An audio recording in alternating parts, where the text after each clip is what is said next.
Recuerdo que cuando mi padre se hizo católico, cuando mi padre entró en la Iglesia Católica, alguien le preguntó que por qué había decidido dar ese paso en su vida, que había sido después de mi ordenación de sacerdote. Y por supuesto que influyeron muchos factores, sin duda. Estoy seguro que el mismo hecho de mi ordenación de sacerdote tuvo mucho que ver, por supuesto, todo lo que eso le impactó. Pero él dijo algo que a mí nunca se me ha olvidado y que me viene a la mente a la luz de estas lecturas de la palabra de Dios y a las puertas de la Navidad. A él le hizo un impacto profundísimo conocer a mis amigos seminaristas, porque mi casa, por lo que fuera, muchas veces era punto de encuentro. Había además muchos seminaristas que venían de otros puntos de España y pasaban por Madrid, se quedaban en mi casa. Mi casa en tiempo de vacaciones de seminario era un continuo ir y venir de seminaristas. Y mi padre siempre estaba con nosotros y muchas veces me decía: tú no te das cuenta la calidad de amigos que tienes. Y lo que más le llamaba la atención de ellos era lo alegres que eran gente tan feliz. Y él me decía: ¿tú te das cuenta lo felices y lo alegres que sois todos vosotros? A él lo que más le impactó, porque en realidad fue la primera verdadera experiencia impactante que él tuvo del catolicismo, aparte de simplemente haber vivido unos años anteriormente en España, pero haberlo conocido tan de cerca de personas que querían apasionadamente ser sacerdotes, eso a él se le quedó grabado. Y él me lo dijo: si es que yo os tengo envidia. Yo tengo envidia de la alegría que vosotros tenéis. Él no entendía todos los dinamismos de la vocación y todos esos detalles se le escapaban a él. Él solo veía que cuando nosotros estábamos juntos éramos la gente más feliz que él había conocido. Y eso se le impactó. Por eso cuando él me dice a mí: quiero hacerme católico, me dice: quiero unirme al club. En su manera de humor, de sentido inglés, humor inglés que él tenía. Quiero ser uno de vosotros, yo quiero tener lo que tenéis vosotros. A mi padre no le convencieron unos grandes raciocinios doctrinales sobre la diferencia del anglicanismo y el catolicismo. Eso lo entendería él poco a poco después. Pero el impacto, lo que le conmueve a él por dentro es eso. Las lecturas de la palabra de Dios hoy, del Cantar de los Cantares y del Evangelio de la Visitación en San Lucas, precisamente lo que exalta es esto. Y nos deberíamos de preguntar profundísimamente: ¿quiénes son la gente más alegre y más feliz que hemos conocido nosotros?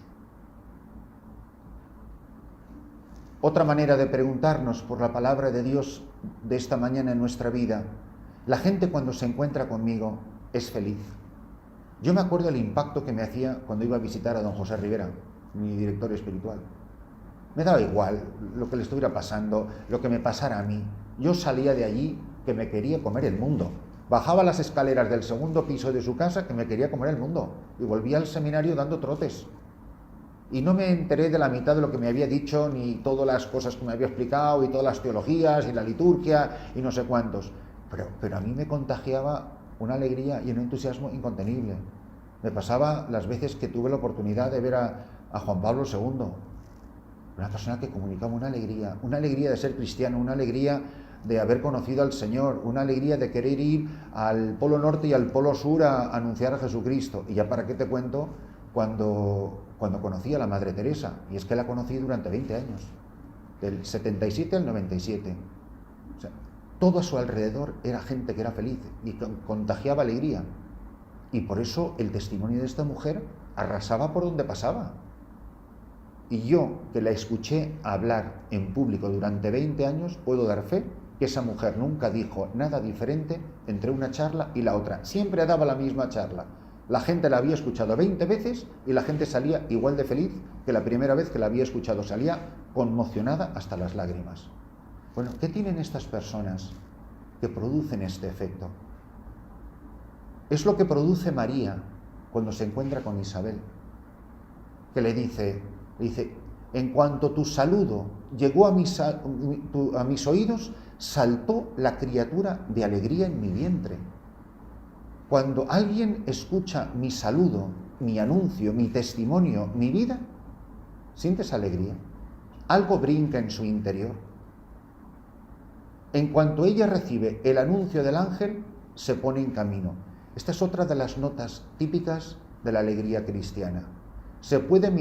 Tú no puedes preguntar a una persona si es alegre o si no es alegre, si es feliz o no es feliz.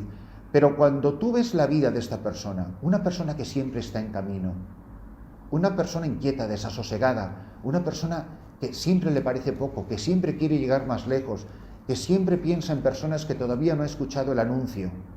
Para mí, una de las notas más tristes de la Iglesia Católica en la que yo estoy viviendo hoy es ver que nadie quiere ser misionero. Que todo el mundo se apunta a lo del mes, a lo de las 3 semanas, y me paso la vida contestando correos electrónicos de, bueno, si no puedo ir un mes, ¿podría ir 3 semanas y 2 días? Digo, pues hijo, sí, ven lo que puedas, pues para algo servirá. Yo siempre estoy pensando, pero ¿y por qué la gente no lo deja todo y se va de misionero? ¿O es que Jesucristo no produce esa alegría suficiente en el corazón de tantos? Cuando yo pienso que los padres capuchinos en 1965 mandaron 40 capuchinos de la provincia de Lombardía, en Milán, solo a Etiopía, ¿dónde han quedado? ¿Dónde ha quedado todo eso? Cuando por cualquier país de Latinoamérica que fueras, y de aquí de África, ibas y te encontrabas nada más que misioneros españoles por todos sitios. Entonces, para mí, cuando uno no tiene nada que contar, no tiene a dónde ir. La gente no tiene nada que contar porque no tiene a dónde ir. Pero yo me encuentro con cooperantes por todos sitios. Es decir, gente que va haciendo más o menos el bien que pueda según la ideología de su ONG o de su organización, por un magnífico sueldo. O sea que la gente sí se va a ayudar a los demás cuando le pagan un cheque y le hacen una transferencia bancaria. Y aquí está María, que recibe un misterio que la deja completamente conmocionada, que es imposible que ella nos hubiera podido dar una clase de cristología para explicarnos lo de la unión hipostática en sus entrañas que ha pasado hace 3 días. Pero se planta en casa de su pariente Isabel y su sola presencia, su saludo, produce esta alegría. ¿Por qué no vamos? Porque no tenemos nada que decir. ¿Por qué no vamos? Porque no tenemos nada que llevar. ¿Quiénes son los que van? ¿Quiénes son los que han venido hasta nosotros? Los que tenían algo que decir. Y ahí está el testimonio colosal de los misioneros, de los evangelizadores, de los catequistas. Luego te darán 1000 explicaciones de que no hay que irse a países tan lejanos para no sé cuántos. Pero ¿cómo es posible que en la Iglesia Católica podemos saber toda la gente que no conoce a Jesucristo y no se mueva en las entrañas de los sacerdotes, de las religiosas, de los laicos, de los jóvenes, para querer lanzarse a esos lugares? Fijaros la expresión que usa en la lectura del Cantar de los Cantares. Habla mi amado y me dice, es decir, aquí el amado no es otra persona que Jesucristo, de quien está anticipando el Cantar de los Cantares. Levántate. Para caminar hay que levantarse. Es que estamos postrados. Es que muchas veces somos una iglesia postrada. Levántate, amada mía, hermosa mía, y ven.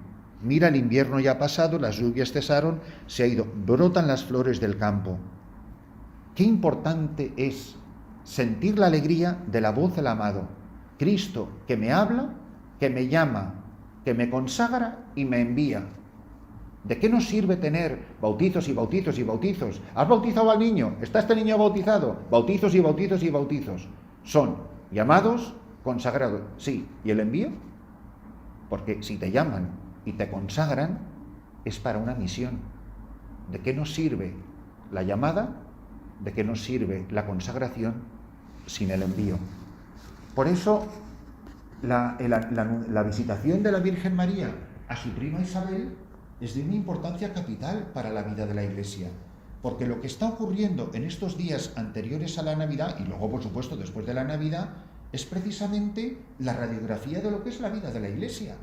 Es el programa pastoral de la Iglesia, el contemplar a María, que recibe un anuncio y que en el momento que esta mujer está encinta del Verbo de Dios encarnado en sus entrañas, es una mujer que se pone en camino. Igual que ocurre en la Navidad, que en el momento en que se oye el anuncio, todo el mundo se pone en marcha.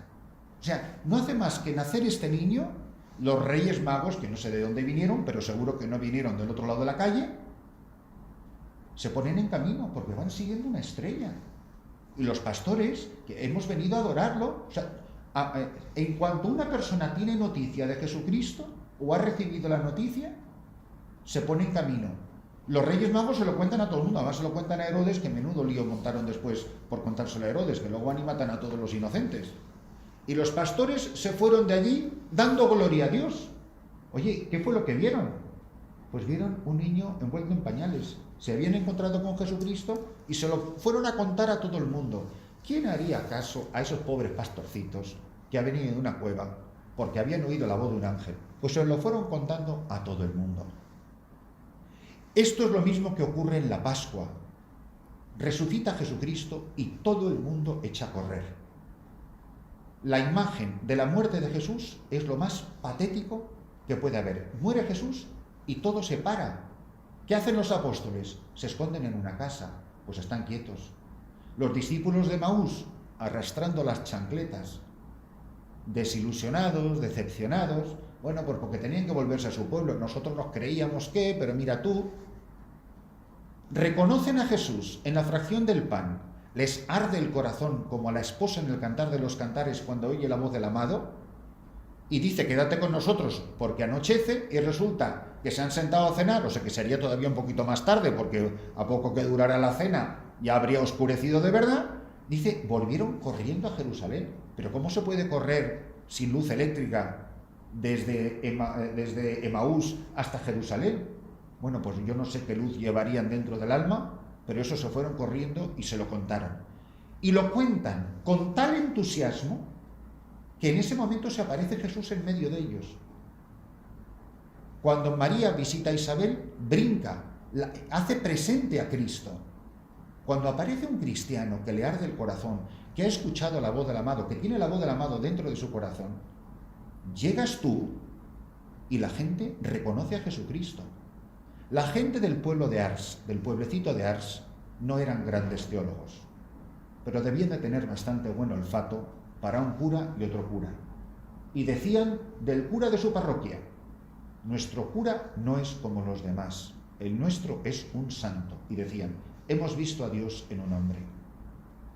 Si es que no hace falta más aparición de nuestro Señor Jesucristo que los cristianos. Si los cristianos, cuando llegamos a un sitio, cuando nos encontramos con un grupo, cuando estamos en contacto con la humanidad, no producimos esta alegría, la que sintió mi padre con los seminaristas, y la que hemos experimentado todos en tantos momentos de nuestra vida, gente que ha colmado nuestro corazón de alegría, que no estaría de más que pensáramos, ¿quiénes han sido las personas a quienes yo más le debo la alegría que llevo en el corazón? ¿Quiénes son los que han sembrado a Jesucristo en mi vida? Y cuando la gente se encuentra conmigo, ¿qué experimenta? ¿Recibe a Jesucristo? ¿Se hace Cristo presente en medio de ellos? Juan y Pedro se van andando al sepulcro. Van andando. ¿Por qué van andando? Pues porque los muertos no van a ningún sitio. Pero de repente reciben el anuncio de Magdalena, echan a correr. Magdalena va a la tumba y va de mañana, tranquila, pues eso, total, para ir a ver a un muerto. Los muertos no te esperan todo el tiempo que haga falta. Y sin embargo, todo el mundo echa a correr. O sea, aparece Jesucristo y la iglesia se pone en movimiento. Aparece el Espíritu Santo en Pentecostés y es que achicharran, incendian la cuenca del Mediterráneo con el Evangelio. Y cuanto más los perseguían, más Evangelio. Vamos, desde Finisterre hasta la India. Desde el apóstol Santiago hasta el apóstol Tomás. Y porque no les dio tiempo a más, que en aquel tiempo no se moría a los 80 años. Y además encima los mataban a los pobres. Vamos a pedirle al Señor que a las puertas de una Navidad nos preguntemos por nuestro termómetro de la alegría. ¿Qué tal ando de alegría? ¿Qué produce mi vida cuando la gente se encuentra conmigo? La gente se pregunta, como se preguntaba mi padre, oye, ¿y estos qué tienen? ¿Qué es la vida que tienen estos hombres que yo no tengo y que yo tanto envidio? No hay mejor prueba del misterio de Dios hecho carne en medio de nosotros en Navidad No hay mejor testimonio que pueda dar la Santa Madre Iglesia Católica que la alegría que la gente encuentre cuando la gente se encuentra con ella.